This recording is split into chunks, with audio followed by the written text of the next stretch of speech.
ભારતીય જનતા પાર્ટીનો હારેલો ધારાસભ્ય ફરી વખત ચૂંટણી લડવા માંગતો હોય તો સિટિંગ ધારાસભ્યને બહુ ભારતીય જનતા પાર્ટીએ બજાર બનાવ્યું છે ભાઈ. નથી એવું કે જેમ કે અમારી લીંબડીની સીટ હતી, હું બહુ નામ સાથે જ આપું, લીંબડીની સીટમાં એ જે તે ધારાસભ્ય હતા એના ઉપર હતી, સીટ ખાલી કરવાના 16 કરોડ, બીજી વખત નહીં લડવા માટેના 6 કરોડ બીજા, એટલે 22 કરોડ. એટલે તમારે જો લડવાની હોય તો તમને 16 કરોડ મળે, ના લડવાના હોય તો 22 કરોડ.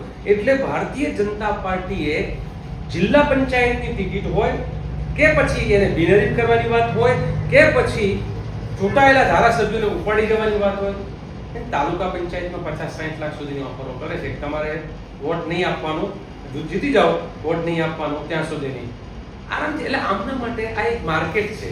કોર્પોરેશનની ટિકિટમાં બિનહરીફ કરવા માટે 1-1 કરોડ સુધી અમદાવાદમાં ઓફર કરી છે.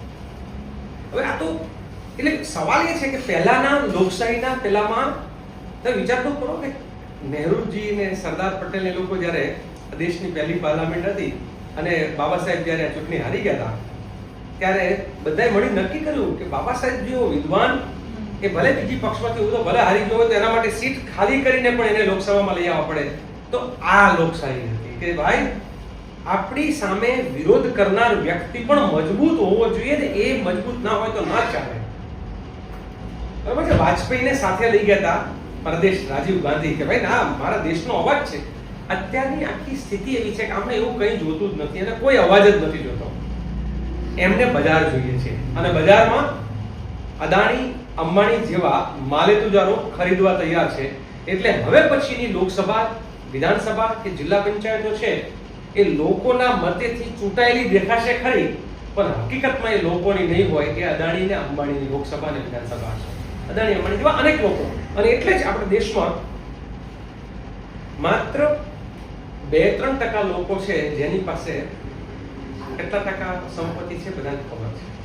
અને એટલે જ એક થાંભલે આ જ્યારે પાલભાઈ, જયેશભાઈ, મહેશભાઈ, ભરતભાઈ અમે લોકો બધા એ જ્યારે લડાઈ જ્યારે નહોતા લડતા ત્યારે ખેડૂતોને એક થાંભલે કેટલા આપતા હતા? 50,000, 1.5 લાખ, 2 લાખ. લડવાનું ચાલુ કર્યું તો 35 લાખ સુધી મળવા માંડ્યા. એનો મતલબ એ થયો કે 25-30 લાખ વચ્ચે કોઈ ખાઈ તો જતું હશે. તો 25-30 લાખ કોણ ખાઈ જતું હતું? એટલે અત્યારના કલેક્ટરોને, અત્યારના આઈપીએસ ઓફિસરોને, અત્યારના જે ભારતીય જનતા પાર્ટીના જે શાસકો છે એ ધારાસભ્યો ચૂંટાયેલા કે જિલ્લાના પ્રમુખો કે જે કે હોય એમને બળતરા એ ઉપડી છે કે એમને જે 30-35 લાખ વચ્ચે જે વચેટિયા તરીકે ખાતા હતા હવે એને ખેડૂતને આપવા પડશે ને ખેડૂતો લડવા તૈયાર છે એટલે વચ્ચેની કમિશન છે એ ઘટી જશે.